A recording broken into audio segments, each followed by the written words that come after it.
Thank you. Can I give you, Marianne, can I give you that with you? Thank you. Colleagues, good morning. I am delighted to be here again. I have in fact been in your beautiful country many times over the last 30 or so years and watched lots of developments. And I'm particularly pleased to say good morning to all the students in the room. Can I see who is a student, please? Excellent. Yay. Because you are the future of midwifery, and I am about to retire, and you are about to start. And it's 41 years since I became a midwife. So I'm looking forward now, the next 40 years into midwifery as well. And that's in your hands. And thank you as well for listening to me in English. I don't speak any Dutch, my apologies. And I know that that is not an easy thing for you all to do. But I am very, very glad to have the opportunity today to share with you some of the work we have been doing in Scotland and across the UK, because it is such an exciting and important time for midwifery. There are many, many challenges and difficulties to overcome, but there are so many strengths and opportunities for us. It's fantastic. What I'm going to talk about today is I'm going to think just for a few minutes about the challenges we're facing and the new opportunities. Then I'm going to tell you about two big new developments in the UK and think about how we did those and what are the lessons for everyone, for all of us to think about how to support and create change. These are some of the challenges that we are all facing across the world in midwifery and inside many countries individually as well. And you will know better than I do about the challenges you have here in your country. But many of these challenges exist right in the UK and in many other countries as well. We still have work to do to improve the levels of mortality and morbidity for women and for children. And we have increasing inequalities. Women's health profiles are changing. Women are older when they have babies in many countries. They have other diseases of diabetes, of obesity, and so on. And pregnancy and birth are becoming a bit more complex for some people in that regard. You can read through this list. I don't have time to go through all of it today because I want to get to our own work. But all of these aspects play some part in how we all have to change, evolve, and develop in the current world. Perhaps the one at the end, just to think about for a minute, what we call divided and divisive and contentious discourses. There is a lot of heat and debate about safety, or women's experiences, or normality, as if those things cannot coexist. Because of course, you know, to be safe, you also have to be aligned with the woman's own wishes and what the woman wants, and also to keep that as normal as possible. So we need all of those factors and not to argue about them. So those are some of our challenges. And here's a particular one we have at the moment in the UK, and you may well have the same here, where in fact there appears to be some level of inbuilt racism, because these are the maternal death rates according to the race of the woman who died in the UK, and these are recent figures. And as you can see, there's 5 or 6 times the level of mortality in black women as in white women. right now in the UK. So we have to think about this. I don't know what your figures are, but it's very important to think about inequality in every dimension. We have lots of other challenges. In some ways, midwives' lives can be difficult and challenging. In some countries, very challenging. I've talked a bit about the normal birth debate. Do you have that debate here at the moment, where people are challenging that as an issue? And also we have great gender problems, status of women problems in some countries. So lots of challenges and lots of positive developments for midwifery as well. We now have more evidence than we have ever had, about how important midwifery and the work of midwives is. It's right in the center of the page for women and babies and their safety and the quality of care, and we now know that. We know that from the Lancet Series evidence, we know it from other studies. That work is being taken up and used across the world in many, many ways, and including by the World Health Organization, where it has now spread through and supporting the development of midwifery everywhere, along with many other positive developments. So there are many, many good directions of travel happening. One of them is very much about strengthening the quality of midwifery education globally. And this document produced by the WHO, the ICM, UNFPA and UNICEF is very much about that. And there is a great action plan in there.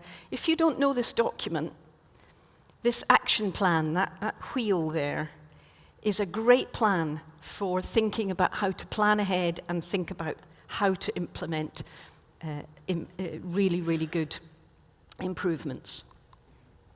So what have we been doing in the UK? So I'm going to tell you about two new developments over the last few years. First of all, a national strategy for maternal and newborn care in Scotland. And secondly, our new midwifery education standards for the whole UK. So first, let me take you to Scotland. The Scottish Government led a review of maternity and neonatal services, and that published in 2017 in this report called The Best Start. You can find it on the internet, it's publicly available.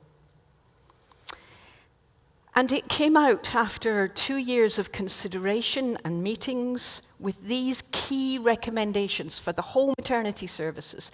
This was not only a report on midwifery, this was the whole maternal and neonatal system in Scotland. Real continuity of care and care by midwives across the whole maternity journey, right at the heart of this strategy. Truly person and family-centered, safe, respectful, compassionate care for everyone. No separation of mother and babies. Service redesign to ensure optimal outcomes, support normal processes. Multi-professional working with the midwife as the primary caregiver for all women and babies. Not low risk, high risk, all. And ensuring equity and services designed for the most vulnerable. Now, there were 76 recommendations, so I'm not going to go through them in detail, but these are the core recommendations from that report. So how did we end up with those recommendations? Because they are radically different from previous maternity strategy. And they are radically recognizing the central importance of midwives. Well, we got there by a very structured process. I've already said it was led by the government, but they established a number of committees with very multidisciplinary membership. And we set up a number of principles that mattered. One was a core, consistent focus on the needs of women, babies, and families, always. Not the system, the women, the babies, and the families. One was the importance of evidence, and we did lots of evidence reviews. One was using the Lancet framework for quality as the structure of how to look at what women and babies needed. Now, I am hoping you all know this framework. If you don't, here it is to remind you. And very quickly, the importance of this is that it gives you the practices that women need. It gives you the organization of care, the values, the philosophy, and the caregivers. All have to be thought about because they all add together for quality. And it also has care for all childbearing women and babies, as well as additional care for those that need it. So it's a way of looking at the kind of care that women and babies and families need, and then understanding all of the components, not only some of them. So that structured the way people worked on this report. We then had large-scale involvement and engagement with women and families themselves, hundreds and hundreds of families across Scotland, and health professionals and students, hundreds and hundreds of midwives, of others, and of students involved in this process. We had multi-professional committees with service user members right on the committees. We had review groups looking at particular topics, and then we had the implementation board that is now set up and is now managing the process of actual change. All of it multi-professional, all of it with service users right there at the table. Strong and committed multi-professional leadership.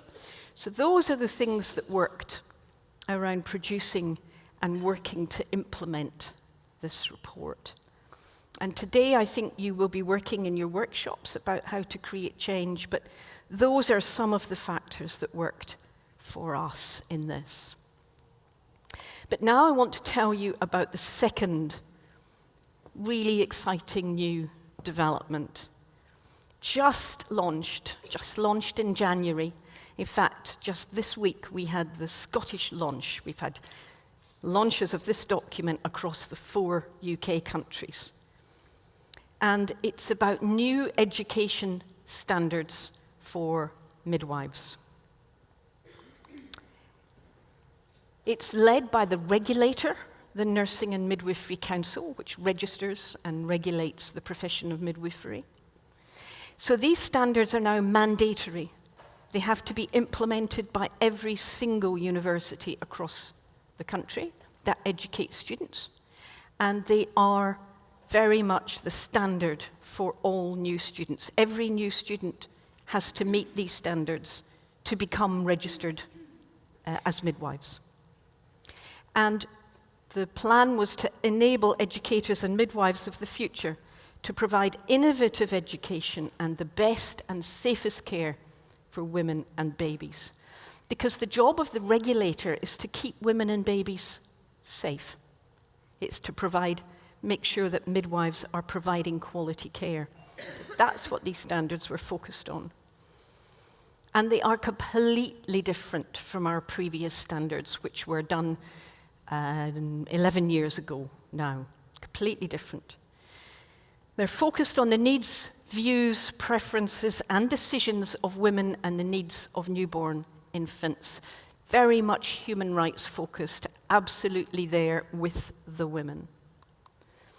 Supporting physical, psychological, social, cultural, and spiritual safety. Safety is not just about clinical outcomes. It's about being safe. It's about universal care for all women and babies and families, and then additional care for those who need care for complications.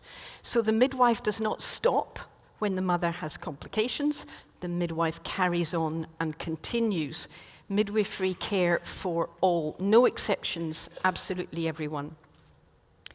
And it's about understanding the impact of pregnancy, labour, birth, postpartum, infant feeding, and the early weeks of life on longer-term outcomes. Midwives are the beginning of early years development. We are the foundation right in there at the most important start of the life of the baby, of the life of the family, and that has implications right through the rest of the life of that baby, of that family. Again, the Lancet Series framework was the structure, and you'll see that in these 6 domains that form the heart of these new education standards. So starting at the top, domain 1, we have accountable, autonomous, professional midwife who can take responsibility, make decisions, and be accountable for those. Domain 2, safe and effective midwifery care that is organised through promoting and providing continuity of care and carer. For the UK, this is a radical transformation.